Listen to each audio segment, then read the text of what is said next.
প্রায় এক যুগ ধরে বিধ্বস্ত এই সরকারি ভবন, দেয়াল ও ছাদে গজিয়েছে গাছ, চুরি হয়ে গেছে জানালা দরজা।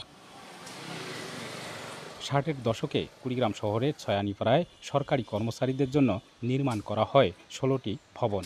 এরপর সংস্কার না করায় বর্তমানে এগুলোর ভঙ্গদশা।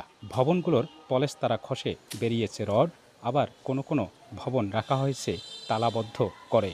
বাধ্য হয়ে জীবনের ঝুঁকি নিয়ে বাস করছে কয়েকটি পরিবার। এ অবস্থায় ভবনগুলো পুনর্নির্মাণের দাবি তাদের।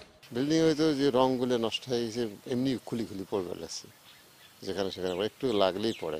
৩-৪ জন ছাড়া আর ওই পুরা বিল্ডিংয়ে নাই কোনো কিছু, কেউ নাই, থাকার অনুপযোগী।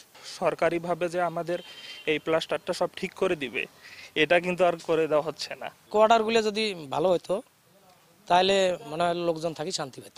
বিকাশে কম খরচে ক্যাশ আউটের লিমিট বেড়ে ৫০,০০০, প্রিয় এজেন্টও ২টা।